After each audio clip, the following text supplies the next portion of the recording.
two women related through marriage both get killed and dismembered in Niagara Falls years apart. What are the chances? Let's find out.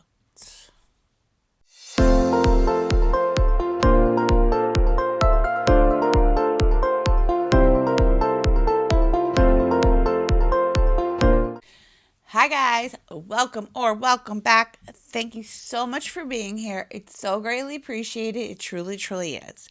Before we get started, let me give you my usual disclaimer that this video is for educational purposes only. Please do not take what I say as fact. Please always do your own research and come to your own conclusions. Next, if you have not liked, subscribed, or commented yet, please consider doing so. It really helps me out. I really need the help. And I really appreciate it. Okay. 30-year-old Loretta Jo Gates was born on July 12, 1982 in Niagara Falls, New York to parents Arthur and Tammy. She was described as a very likable person who was easygoing and pleasant. Someone who wouldn't even raise their voice. She had three beautiful children, Peter, Kyla, and Mariah, that she absolutely adored. She struggled quite a bit with drugs, but to her credit, she wanted to get help and she wanted to try and better herself. The year before her murder was very difficult for her. She had just left an abusive relationship with her children's father, Scott Martin, and checked herself into a detox facility called The First Step. She got herself clean and she stayed clean. After rehab, she checked herself into a women's shelter called the Madonna House, which is a long-term residential facility that specializes in mothers. But this was too far away from her children, so she moved to a new shelter called Carolyn's House, which was a residential facility for battered and abused women. So if you don't know, shelters only give you a certain grace period, and after that, you're required to pay to stay in the shelter. And if you don't pay, they kick you out. And I kind of have mixed feelings about this because I get the point of you have to get a job. Like, this is real life, right? You have to get a job. You have to pay rent. This is, we're preparing you. I get that. But then to kick them out, like, what's kicking them out gonna do? But then on the other hand, if you don't kick, if they don't have the threat of being kicked out, why would they pay rent? I don't know. It's a double-edged sword for me, okay? Just let me be in my feelings. After her time at the shelter, she moved to Irving, New York to enroll in a program for long-term and intensive treatment. She was sick of this life and she wanted to make something of herself. But she knew that she was never going to make something of herself if she stayed in Niagara Falls, New York. She needed to get out and stay out. It was toxic. Not only was it a constant reminder of her ex, but it was also the home of her crack dealers, her addict friend group, and the streets where she would sell her body. What an awful life. In 2012, she was a recovering addict living with her mother and working hard to regain custody of her children. She was forced to move back home, and a week after moving home, she reconnected with old friends and she went back to her old ways, which, I mean, I've heard that you fail a bunch of times before you get it right. August 25th, 2012, at approximately 10 p.m., Loretta tells her mother that she's going to a convenience store across the street from her mother's home at Roble Towers called Bridgeway Marts. It's highly speculated that she was going to this market to meet somebody because she didn't bring anything but her cell phone with her, not even her wallet. Her mother texted with her once and she said that she would be home in 15 minutes, and then she was never heard from again. Tuesday, August 28th, 2012. Her father went down to the police station to file a missing persons report. Wednesday, August 29th, 2012.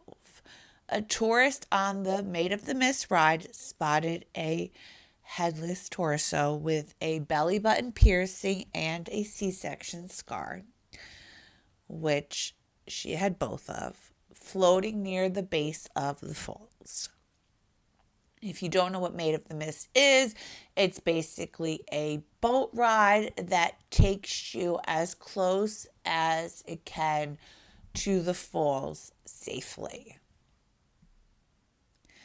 After the torso was recovered, Arthur says that he was called down to the station and asked to bring a toothbrush and a hairbrush that belonged to Loretta. This was for DNA purposes. Thursday, August 30th, 2012, a fisherman finds body parts downriver. Because it was already dark out, police decided to wait until Friday morning to do the investigation. Sunday, September 2nd, 2012, a couple out for a walk spots a black bag. When they take a closer look, they realize that the bag contains a head and a hand. Loretta had been beaten and stabbed 30 to 40 times. Because she had been in the water for so long, it was impossible for police to determine if she had been essayed. She was covered in defensive wounds, and police believe that she knew her attacker because of the brutality of the crime. They immediately interview Loretta's ex, Scott Martin, who was also allegedly physically abusive to her, but he ends up being cleared. They also find out about a boyfriend of Loretta's sister. Okay, so while Loretta is working on herself, her children are living with her sister and her sister's boyfriend. It has been alleged that the boyfriend was sleeping with Loretta's underage daughter and that it was not consensual sex. When Loretta found out about it, she was understandably furious, as she should be, and most likely looking into seeking legal action. After Loretta was found in the water, the boyfriend up and moved to Canada with no notice. So was he the one that did this? And did he up and escape to Canada to evade prosecution? Dr. Eric Hutton, a criminal psychologist, says that crimes involving dismemberment are rare and highly complex. They usually contain an explosive concoction of emotion and rage. You think? The killer is usually a psychopath. You think? And has the ability to blend in with normal society. He or she will appear normal and calm to investigators. The typical reasoning behind these types of crime is usually as a way to hide the body parts, making identifying the victim more difficult and to hopefully get away with their crime. June 13th, 2015.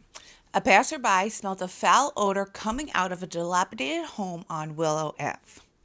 When she looked into the stairwell that led to the basement, she found the torso of a woman.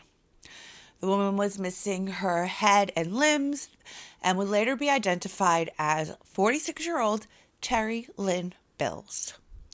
Terry had not been seen or heard from for several days prior to being found. Authorities determined that she was killed somewhere else and then dumped there at a later date. The only question that remains is who would want to do this to Terry? On top of this, Terry Lynn Bills and Loretta Gates suffered the same demons and were related. So what are the chances, right?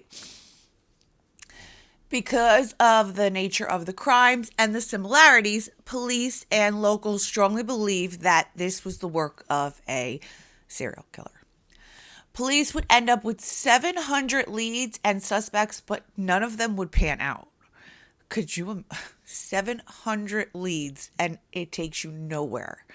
The victim in this latest crime, 46-year-old Terry Lynn Bills, dated Gates' uncle for several years. Gates' family says she thought of Bills like an aunt. They were friends. They were family.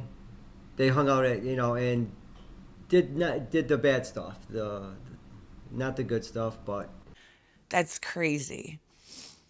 Detectives decided to go through every single one of Bill's messages from her 2 cell phones as well as trace all the numbers in the phone. One of the numbers that kept appearing traced back to a man named Asin Abdas Sabur and his girlfriend who were living in Niagara Falls at the time. There was a significant amount of text messages between the two right up until the point where she went missing. By the time police put everything together, Sabur had seemingly disappeared. Conveniently. Then he suddenly reappeared via Facebook. And at the time he reactivated his page, he was living in South Carolina with his girlfriend. Police had him on their radar, but he would end up going ghost again. Sabur's ex-girlfriend dated him from 2013 to 2015. She recalls her time with him as brutal. He would traffic her and he would beat her before she was able to up and flee to South Carolina to get away from him. He also killed her dog as a way to intimidate her. In 2018, Sabur and his new girlfriend moved to Spartanburg, South Carolina. April 11th, 2018, Sabur would end up on the Niagara Falls police radar once again when he was arrested for DV and child endangerment charges, with the victim being his current girlfriend. So not the girlfriend with the dog, the current girlfriend. At this point, investigators were relieved that at the very least he was not currently a threat to the public. So they go and they speak to him, and when advocates speak to his current girlfriend, she tells them that he had confessed to killing a woman in the Falls in 2015.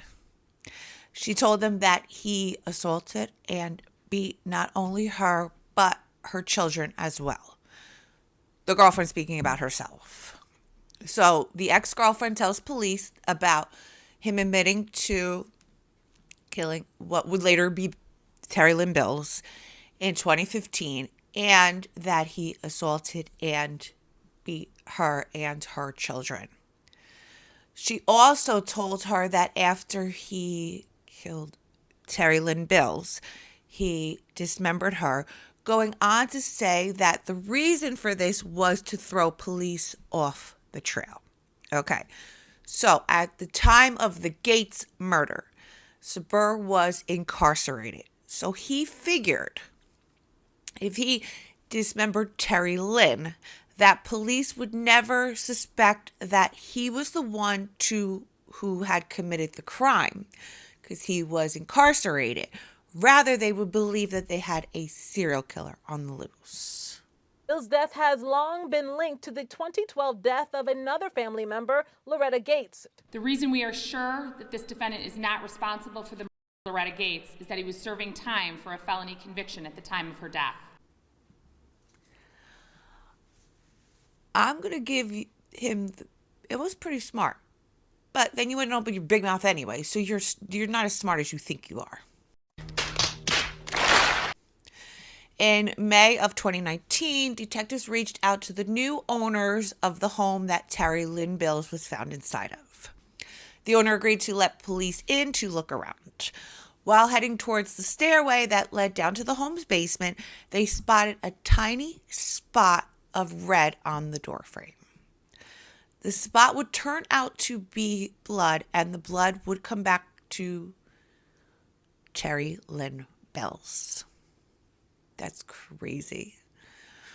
Detectives also developed a relationship with the woman that lived on Pierce Avenue, which was the home that Terry went missing from. Not the home she was found in, the home she went missing from.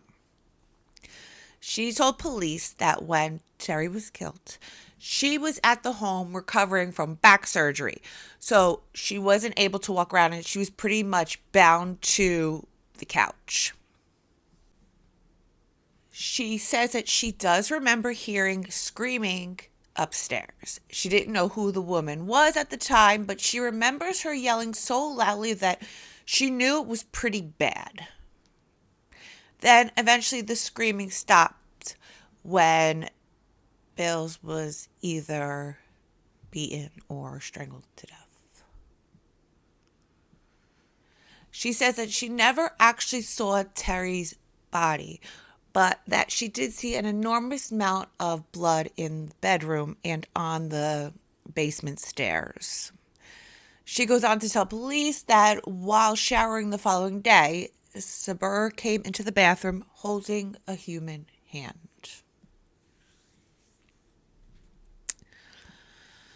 She did admit to police that her and her boyfriend put parts of Terry Lynn into plastic bags and that they would go on walks, and while on the walks, they would dispose of the bags. She says that the torso seemed to be the biggest issue, so Sabur placed it in a garbage bag inside of a shopping cart and left it at the abandoned home. It's still unknown how Terry and Sabur even knew each other or what the motive was, and it is still unknown who killed Loretta Jo Gates. It was not the same person because obviously he was incarcerated at the time. So the family of Loretta Jo Gates still has no answers. Who's also the family of Terry Lynn Bills. Then in March of 2020, Yasin Abdus Sabur was sentenced to life in prison while the killer of Loretta Jo has yet to face justice. Loretta Gates' family left court relieved for the Bills family. The boys have justice for their mom. Yet frustrated that Gates' case is still cold 8 years later. It's just hard for us to just get the answer. During the investigation is still going. We have a couple of leads, and that's all they tell us. All right, guys, if you're still here, thank you. I love you, and I appreciate you so very much. Please like, subscribe, and comment if you haven't yet. And until next time, stay safe out there.